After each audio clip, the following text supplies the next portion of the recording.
ദിവിഷ് മണി കൂടി നമുക്കിപ്പം ചേരുന്നുണ്ട്. ദിവിഷ്, അർജന്റീന തുടരും, അത് ഉറപ്പിക്കാം. അപ്പം ഇനിയുള്ളത് മെസ്സി അല്ലാതെ മറ്റാരുമില്ലേ എന്നുള്ള കുറേ കളിയാക്കലൊക്കെ അർജന്റീന ഇടയ്ക്കിടയ്ക്ക് കേൾക്കാറുണ്ട്. പക്ഷെ മെസ്സി ഗോൾ അടിക്കാത്ത മത്സരത്തിൽ 3 ഗോളുകൾ, മാർട്ടിനസ്, അൽവാരസ്, ഇപ്പം ആ രീതിയിൽ മെക്കാലിസ്റ്റർ ആ രീതിയിൽ ടെൻഷനൊന്നും വേണ്ട എന്ന് ഉറപ്പിക്കുകയാണ്.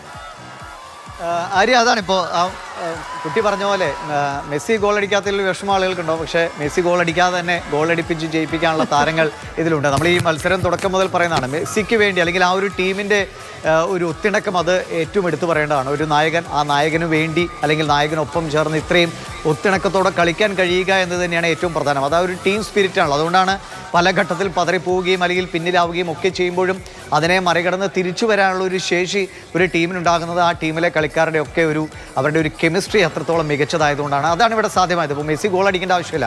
അദ്ദേഹം കൃത്യമായി കളി നിയന്ത്രിച്ചു, കൃത്യമായ അവസരങ്ങൾ ഉണ്ടാക്കാൻ ശ്രമിച്ചു. പലപ്പോഴും മെസ്സി തന്നെ ഗോൾ നേടേണ്ടതായിരുന്നു. അത് ഡിഫൻസിലും അല്ലെങ്കിൽ ഗോൾ കീപ്പറിൻ്റെ മികവിലുമൊക്കെ തട്ടിത്തെറിച്ചു പോയി. ഇപ്പോൾ രണ്ടാമത്തെ ഗോൾ തന്നെ നോക്കൂ, റിട്ടേൺ വന്ന പന്താണ് മാർട്ടിനസ് ഗോളാക്കി മാറ്റുന്നത്. അങ്ങനെ വളരെ വളരെ കൃത്യമായി ഇപ്പോൾ ആളുകൾ പറയുന്ന പോലെ ഒരുപക്ഷെ ഈ ഒരു കളിയും കൊണ്ട് ഇംഗ്ലണ്ടുമായി ചേർന്നാൽ എങ്ങനെയാകുമെന്ന് നമുക്കറിയാം. മത്സരം എന്ന് പറഞ്ഞാൽ ലോകകപ്പിനെത്തിയ 48 ടീമും ഒന്നിനൊന്ന് മികച്ചതാണ്. ഇപ്പോൾ റാങ്കിങ്ങിൽ പല തട്ടിലൊക്കെ ആണെങ്കിൽ പോലും എല്ലാവരും അവരുടെ പൂർണ്ണമായ എഫേർട്ട് എടുത്താണ് ഒരു മത്സരത്തിലേക്ക് ഇറങ്ങുന്നത്. അതിപ്പോൾ അധിക സമയത്തേക്ക് പോയാൽ അത് 2 ടീമിൻ്റെയും ഒരു മികവ് അതിലുണ്ട്. ഇപ്പോൾ സ്വിറ്റ്സർലൻഡ് ഏറ്റവും മികച്ച നിലയിൽ 10 പേരായി ചുരുങ്ങിയിട്ടും അവർ പിടിച്ചു. അങ്ങനെ വേണമല്ലോ ലോകകപ്പിലെ ഒരു മത്സരം. അല്ലാതെ ഏകപക്ഷീയമായി അല്ലെങ്കിൽ ആദ്യം തന്നെ ഒരു 10 ഗോൾ അടിച്ച് ഒരു ടീം ജയിച്ചു പോയാൽ ഫുട്ബോളിൻ്റെ രസം തന്നെ ഇല്ലാതാകും.